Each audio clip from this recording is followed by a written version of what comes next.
Good morning and welcome to the fourth PSHE question and answer session. Today we will be focusing on the opportunities that PSHE gives to the recovery curriculum. There are some brilliant resources and explanations to support this, so we will start with introductions. Our panel changes ever so slightly each week, so I'd like to pass over to Brooke just to introduce themselves first of all. Hi, I'm Helen Courtine. I'm Head of Innovation and Partnerships at Brooke, and I was part of the team that delivered the training, some of the training modules that you might have seen. Over to you, Ella. Good morning, everyone. I'm Ella Craddock. I'm an Education and Wellbeing Specialist for Brooke. And yes, I was part of the team that wrote the curriculum and also supported with the professionals training. And I've been here for the last couple of Q&As, really excited to be chatting about the recovery curriculum this morning. Thank you so much. Hi everyone, my name's Kelvin Leighton-Julian. I'm an Education and Wellbeing Coordinator down in Cornwall, and our team was involved in the blogs that you may have seen on the PSHE website, and also in the recording of some of the vocal memos you may have seen on there as well. Thanks for having me. Lovely, thank you. Thank you for being here. And we have Headstart as well. So Ness. Good morning, my name is Ness Little, and as Shelley has said, I work for Headstart Hub, and my role is the thematic lead for parents and family. So, and I've been working with Hannah and working with colleagues at Healthy Schools and Brooke to bring about the Q&A sessions, and also to ensure that the parent offer part of it is aligned with everything that we're doing across Cornwall. Hannah. Hi, I'm Hannah Tallis. I'm Co-Production and Engagement Officer at Headstart Hub, and I've been involved in the PSHE work alongside all my colleagues on the screen. Lovely. And over to Healthy Schools. Hi, I'm Gilly, and I'm part of the Healthy Schools team, so supporting you with any queries around health and wellbeing. Oh, Cheryl, you haven't got your microphone on. I'm Cheryl, and I work alongside Julie with the Healthy Schools team, liaising with schools, and we've been involved in helping various aspects of getting these recordings and the whole programme up and running. Lovely. And I'm Shelley, and I also work as part of the Healthy Schools team. Thank you, everybody. So we're going to start with Ness from Headstart this morning. So Ness, if you'd like to share your screen, and ready when you are. Okay, so welcome to session 4 to everybody. It's lovely to be back with you again. Just speaking for myself, because I don't want to speak to others, but we've been thoroughly enjoying delivering these sessions with our colleagues, and it's allowed us obviously to provide you with lots of information about what's available, how we can support you, and really looking forward to continuing and doing these moving forward. So the purpose of today is particularly to kind of consolidate, look at everything that we've done, and one moment, I'm just having a technical issue with the slideshow. So from our perspective, and looking at Headstart and what we have to offer schools and colleagues and other organisations, is for us, core to everything that we do is about building resilience and mental wellbeing for children, young people, but also to adults, and staff wellbeing is also at the centre of everything we do. So for us, there are a range of offers that you can access, which focus on reducing vulnerability, promoting using protective factors in the work that you do, and it supports the work that you're doing with children and young people in your schools across Cornwall to minimise, mitigate the impact of adversity, and again promote resilience and mental well-being for everyone. So that's really, really important. So do have a look at our do have a look and go across our website. For us, in terms of training and workforce support, so what you might find helpful to support you, not just with the PSHE curriculum, but across the whole curriculum, and to enable you to adopt a whole school approach to building emotional health, wellbeing and resilience. We have the trauma-informed schools.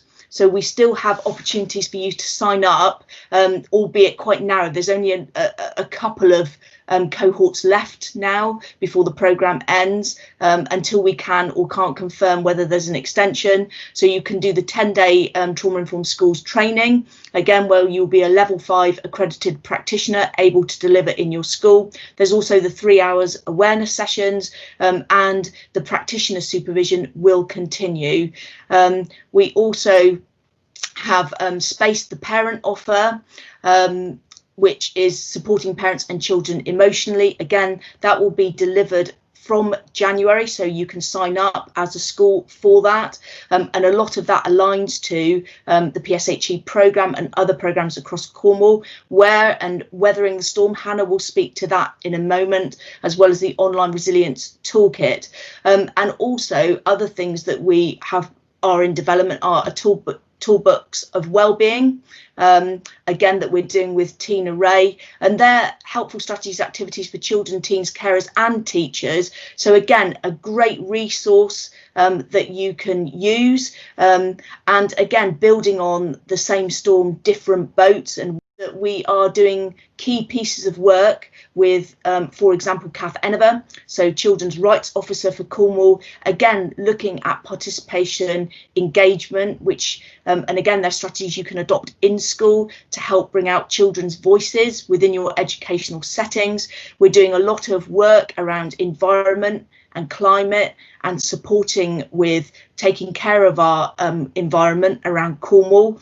We also are part of an inclusion and belonging project. So we're working with the Educational Welfare Service, and the primary focus to that piece of work is to reduce exclusions, whether temporary or permanent, in schools. So we're working very hard with a group of colleagues to look at ways that we can support schools, again, with the focus of promoting wellbeing and inclusion and belonging, but what we can do and team around the school model to help and support schools kind of moving forward and continuing to move through the recovery phase.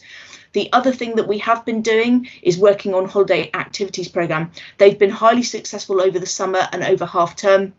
And in fact, the analytics and the data have shown, particularly with the half-term activities programme, because people were anticipating it, they knew it was there, they knew it was coming. We had over 2,000 hits on one page in under a week, which for us, and that was just on one page in Cornwall Council, and usually we don't see that level of hits on a group of pages in one section over a month period. So that's proving to be very, very popular. And again, it's for families across Cornwall. It's a subsidised programme. We are developing it into a wellbeing activities programme. We've got a Christmas similar to an advent calendar, but it's a booklet, so it will be available live from the 1st of December. It will run through the whole of December, but it's not just something for the families that you work with, it's also something that you could take part in as school staff with your own children, your own family, and access the digital booklet online. So these are all great things, and we're working together with Cornwall Outdoors, Active Cornwall, Tempo, and a number of partners. So again, promoting the power of blue and green spaces, being active, getting outdoors, the affinity with nature, how it improves emotional health and well-being, again, which speaks to physical education and the PSHE programme that you have running in your schools. So it all aligns quite nicely and complements and dovetails each other really, really well. And with the engagement and co-production, again, continuing to look at the role of the voice in children and young people in the work that we do. It's a link to the rights offer, and also extending the parent offer alongside the digital resilience toolkit again. So looking at ways that we can continue to support schools with the work that you do, because one of the key messages that we've had coming from you is around the need to help and support children, young people and parents within your school settings. So I'm just going to hand over to my colleague Hannah. So the Headstart Hub. So we, as Headstart Kerno, have been working on the creation of a hub. So it's a Cornwall-wide online wellbeing network. It offers all school staff, governors and those supporting children and young people access to a number of different areas on the hub itself. The idea is to create those opportunities for people to share good practice, ask questions, support each other. There is going to be some resources put on there, and we're also looking at the on-demand CPD that we can offer as part of that. So that is live now, and if you go to the Headstart Kerno website, you can sign up for that. Ness has also mentioned the Tina Ray workshop, which is happening on the 8th, Tuesday the 8th of December, and that, if you sign up for the Headstart Hub, you will be able to access that workshop, which is all around that toolbox of wellbeing, which can support some of your recovery curriculum work. So definitely worth a look if you can. Next slide, please, Ness. And membership is free. It is indeed. So this is what the area looks like. It's really worth having a look. There will be potentially some online meetings, trainings and webinars, as well as some e-learning opportunities on there. And there will be partners in Cornwall who will also be present on that, so that we can pull all conversations together around wellbeing. The Wellbeing for Education Return training. So in Cornwall, it's been developed by the Educational Psychology Service and colleagues within our team at Headstart, with others developing a local offer supported by the piece that was put together by the DFE. So it's been created. There have been a number of workshops so far this month that have been going really, really well, and many of you have attended, which has been fantastic. They are still ongoing. There are another couple over the next few weeks. So if you haven't yet been on, please do. The ongoing sessions linked to that will be around staff wellbeing, bereavement loss, anxiety, low mood, trauma and stress. But also we are really keen to hear from you what you would be interested in hearing about. So please do join that, and please do feedback about what you would like to see next. On the Headstart website, there's also the virtual ring binder, which was co-created in lockdown 1. Got a number of different resources on there.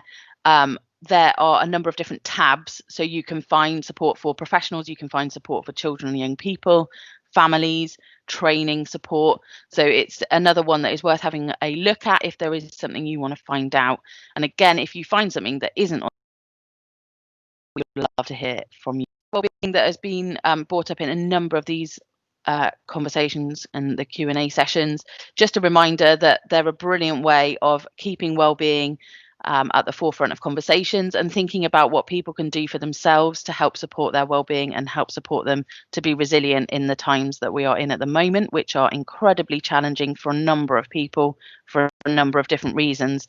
5 ways to wellbeing are brilliant because they can be applied in many different situations with many different people, and you can make them really relevant to your life and your what makes you happy and what you are comfortable doing.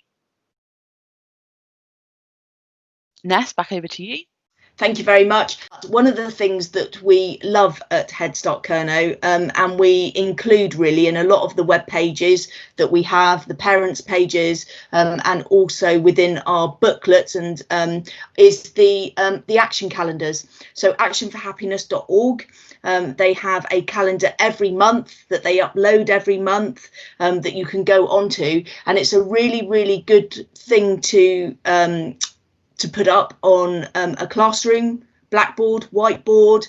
It's something that you can use, you can adapt yourselves, and what it does is it gives a kind of focus for every day of the week, Monday through to Friday, and again you can use it to work around the 5 ways to wellbeing, so that every day that you can do something different. It promotes learning, it presents educational learning in a different way, it enables children and young people to grow in confidence, self-esteem, to develop new skills. So they're really, really, really good, because it gets people just to think differently and do things differently.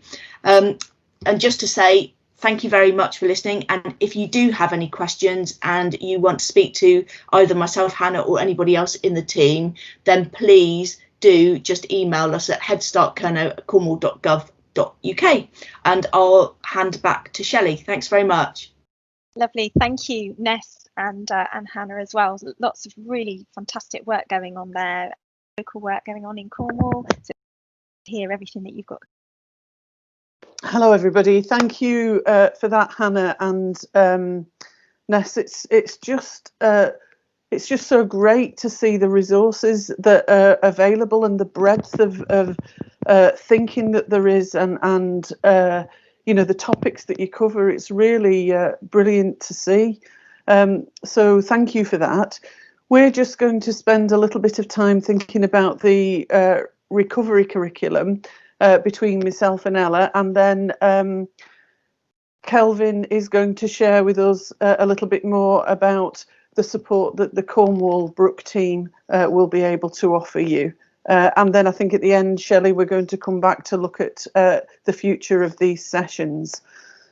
So, we really don't need to say it again, but I think there is a truth for us to think about, that we are currently in, and have been in for a long time, a global pandemic, that everybody is having different experiences of the pandemic so far. I think there's energy levels, people are getting very tired. We're seeing that kind of across communities. Children and young people were absent from school for a long period. They were involved in various levels of homeschooling, and the impact is ongoing, and we haven't really got an end date. And what we're all in managing is continually changing circumstances externally, and some schools are having to manage different infections, different quarantine arrangements. So the recovery curriculum, it originated in a think piece by both Barry and Matthew Carpenter.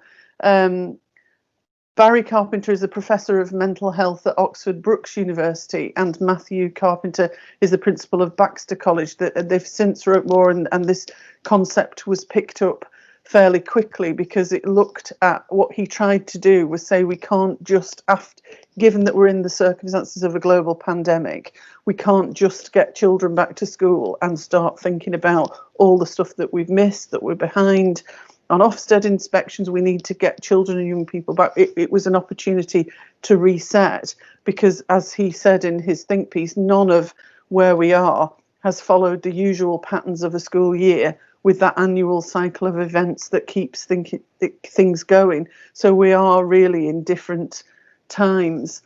And what he talks about throughout his initial think piece, that have since been picked up and expanded and explored, and what we wanted to kind of highlight for you to think about and explore what this might mean in your school, is that there was a common thread for them.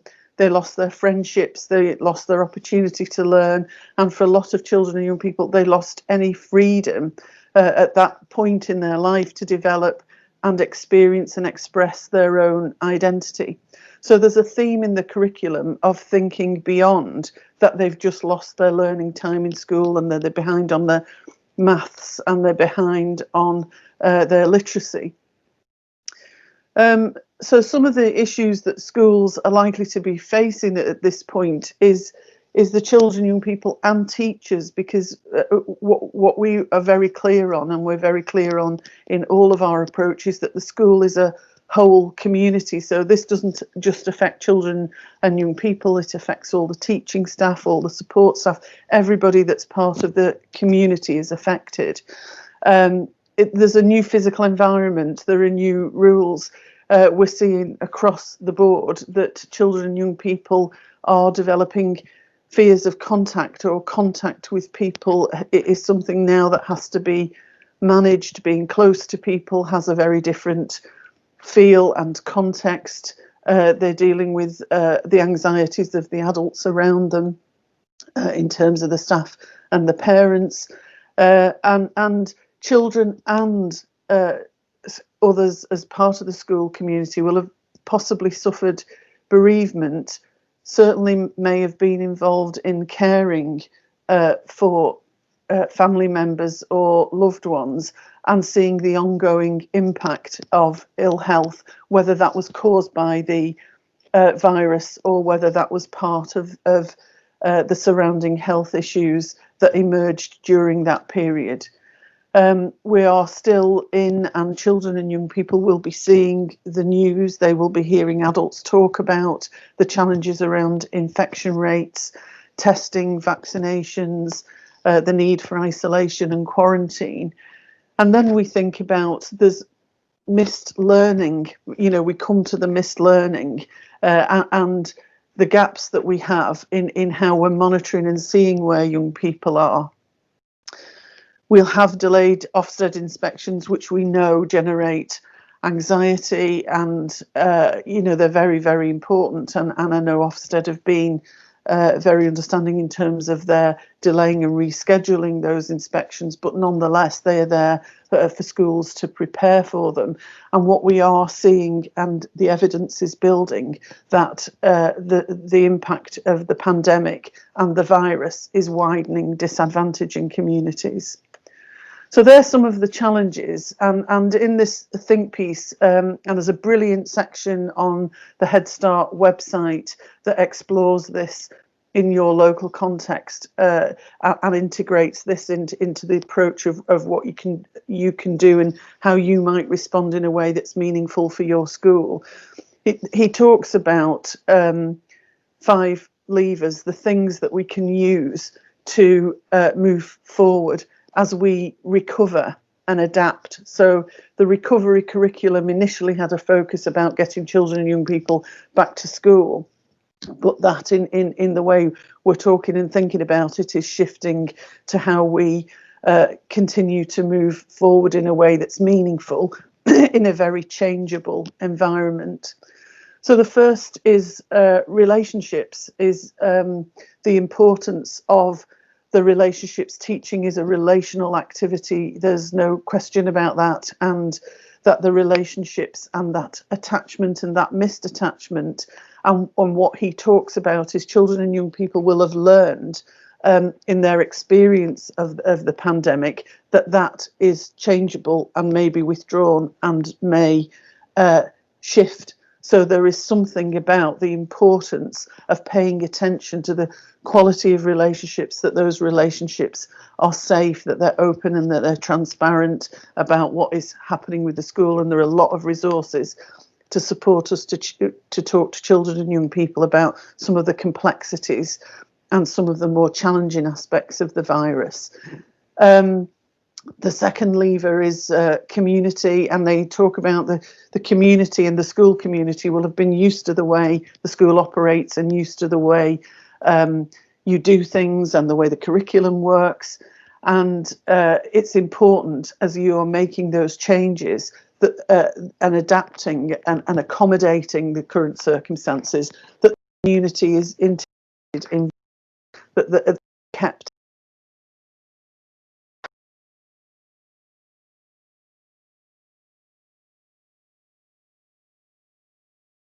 about how that's impacting them, because we know a number of people had challenges in terms of homeschooling.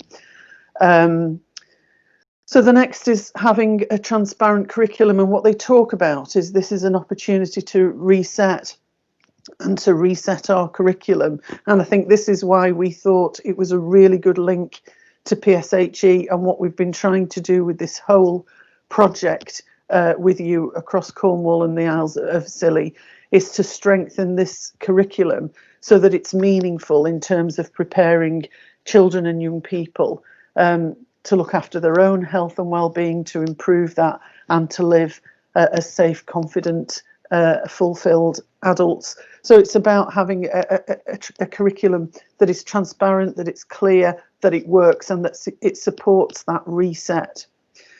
Metacognition is a word. It just means that children have learned things differently, and we need to accommodate that children and young people will have learned. They will have learned about relationships. They will have learned about the world. They will have learned about adults. They will have learned very differently from their home schooling experiences.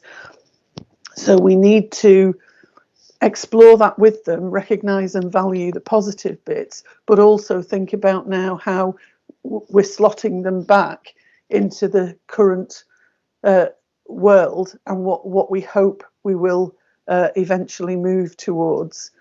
And the last lever is the space, and throughout our PSHE work we talk about the importance of creating a safe space, and that's part of the whole school being a safe space, but particularly when you're talking about some of the challenging topics or issues, that the spaces are safe and meaningful for young people.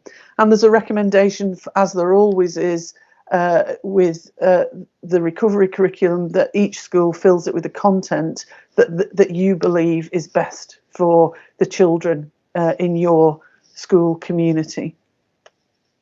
So what can we do? And what they talk about is for us to think about when we're thinking about our schools, is to think about what do we need to do for everybody to identify who's vulnerable, and to really think about the support that you're going to be able to put in place for the people that will have an ongoing vulnerability, either because it's been exacerbated or accelerated by the circumstances that we're in, or their personal circumstances, or because, as we are seeing, really strong evidence that there has been an impact on children and young people's mental health or that of their family. So that's what we can do. We can think about that.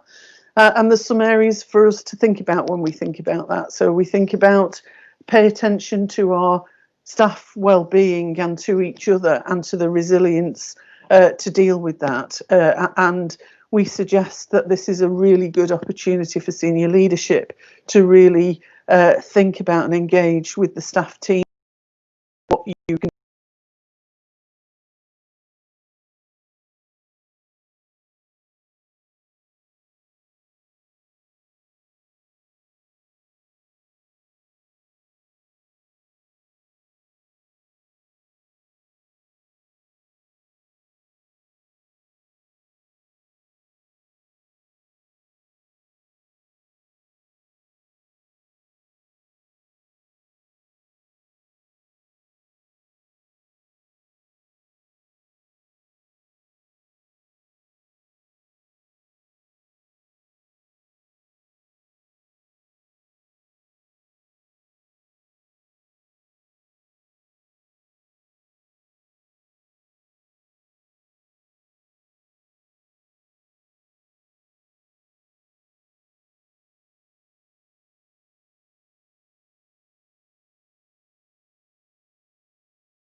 So this is my last slide before I hand over to you, Ella.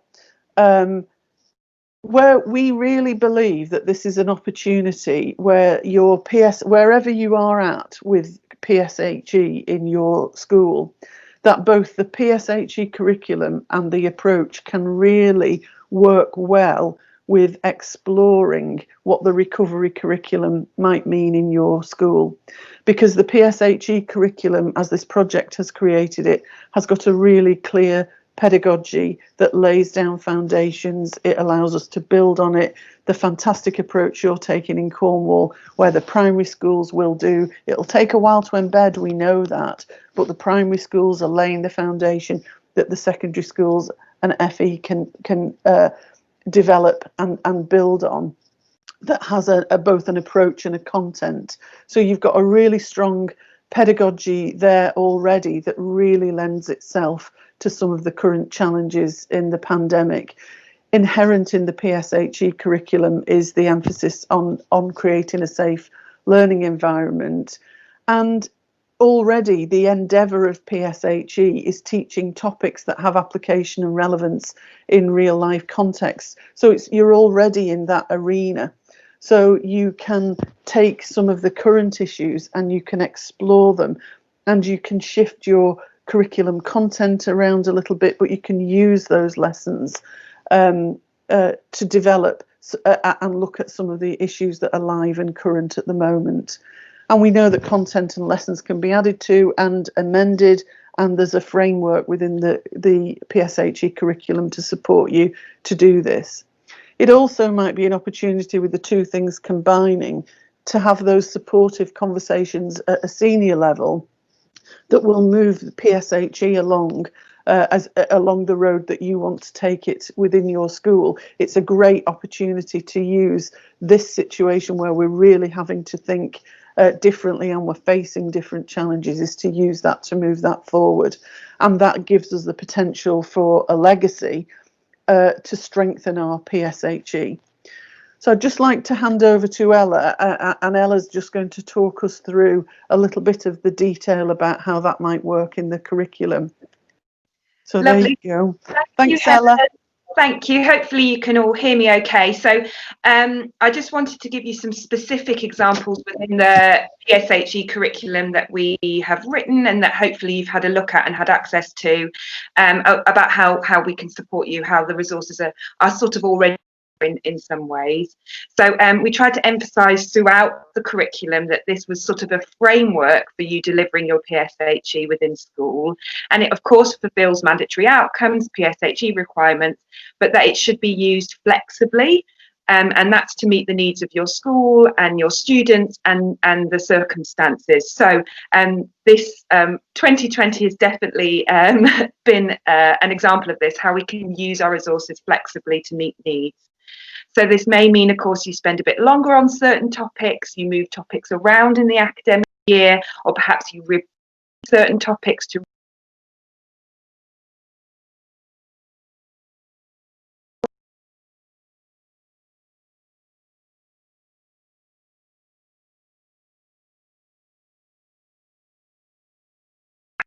that uncertainty, that anxiety that Helen's been mentioning. So we hope that the curriculum that we've already written can partially go some way to support your students. So just to draw your attention to the fact that there's a whole suite of mental health topics already planned, already with resources, already with lesson plans there for you. In the instructional planner document, they're coloured in orange, so you can sort of pick those ones out. And you may feel, as I've mentioned, that you want to move some of that forward, change the ordering around, or even sort of do some of the topics in a different year, because actually the needs there within that year group. And I particularly want to direct you to that strategies to support wellbeing lessons that we've devised. There's one for Key Stage 3, and that's for the Year 7 Summer 1 Lesson 2. There's one for the Key Stage 5 young people, that's Year 12 Summer 1 Lesson 2, and there's one for Key Stage 2 as well, that's for the Year 3 Summer 1 Lesson 2. And they've got some really practical ways for students to think about their emotional well-being and some positive strategies you might want to look at and try. And so that could be a really good universal offer that you could do for your young people. So we've obviously programmed, excuse me, them in for specific years, specific lessons and specific times, but of course you can use those flexibly, so there's no reason why it can't be for Year 8s or come earlier in the term, or actually spend more than one lesson on that and really use the extension activities to embed that. So I just direct you over to those that already make up the curriculum. So I think what we're going to do now is I'm going to hand over to Kelvin, so who's from our team in Cornwall. Hopefully, Kelvin, you'll be able to share your screen okay. Fingers crossed. Fingers crossed, I will have a go. And then, so Kelvin's going to give us a bit of a flavour of some of the support you can access through Brooke that might really enhance some of the work you're doing and some of the needs of your young people. So, Kelvin, I'll hand over to you. Thank you. Lovely. Thank you very much. So what we can offer in Cornwall, so we are the Cornwall education team for Brooke. So what we can offer in terms of supporting PSHE delivery in schools is RSE education in schools. So the core offer that we have for our schools is we can work with Year 9, Year 10, Year 11 and Year 12. And we have a range of different offers within that. So for Year 9, we look at the Brooke Works education session. So that's Introduction to Sexual Health and Confidential Questions. And then we've got Year 10 is a selection. So schools can normally pick one of those 4 sessions. So we're looking at pornography, sex pressure and risk-taking behaviour, contraception and condom use, and gender and stereotypes. And then for Year 11, we do Brooke Works Assembly. So that's working with Assembly. So we're looking at sexual health signposting to services within that session. And then for Year 12 and 13, we're looking at the 6th form, so Brooke Works Assembly again, but this is about signing young people up to the condom distribution scheme. Now, outside of the core RSE offer, we also have the condom distribution scheme, so we're able to train both young people and professionals around condom use, and also sign schools up to the condom distribution scheme as well. We have a chlamydia screening program, so we've got RSE at home for foster carers, RSE at home facilitator training, so that's specifically looking at people like social workers, CIC nurses, people like that. And we also will be part of the Facebook Live sessions as well. We also offer professional training, so we offer SHIELD, which is Sexual Health Information Empowerment Learning and Development Training. We do RSE for young people with SEND, so that's special educational needs and disabilities. And we can also look at offering other training as well. So something that may not sit within the core offer that we can offer within Cornwall, we can look at what topics you feel may be suitable that may help support you in delivering your PSHE service within schools, and we can look at creating kind of bespoke training sessions, but they will be chargeable for everybody. So this is the team in Cornwall. So I myself am the Education and Wellbeing Coordinator, and that's my email address just there. Then we have 4 Education and Wellbeing Specialists, so Hannah Toms and Margaret Searle. They're part of the RSE group, so they work in schools specifically. So that's their email addresses there. Mandy Lancaster, she does the RSE at home sessions, and that's her email. And Rachel Belshaw, she does the CSP stuff, so that's the chlamydia screening program. And if you are interested in getting any bespoke training for your school or for your teachers or for your young people, then please contact Cameron Bewley, and that's his email address there, and he'll be able to talk through the offer that he's able to provide to your school. Now, just following on from this, we also have a local social media Instagram and Facebook page. So if you are interested in your school following us, then it's Best to Test, which is the local Brooke social media page down in Cornwall, and we do link in with the Brooke Charity, which is the national social media page in the UK. So yeah, please do follow us if you're able to. And that's it from me. Thank you very much to Helen, Ella and to Kelvin as well. and to Ness and Hannah for your information this morning. Lots of fantastic work, so much support, moving forward. And I really hope that schools are feeling ready and supported to move forward with their PSHE, over the next few months. So yeah, I just want to say on behalf of Healthy Schools, we'd really like to thank you for all your hard work.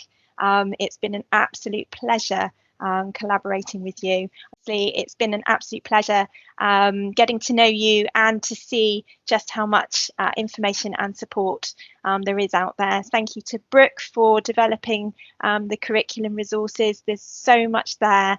The more you look, the more you find. And also for your commitment to supporting us. And Kelvin, obviously we know that you're locally on hand to support us moving forward as well, so that's really reassuring. And to Headstart for your ongoing hard work and support around mental health and wellbeing and the hard work that you do here in Cornwall. Okay.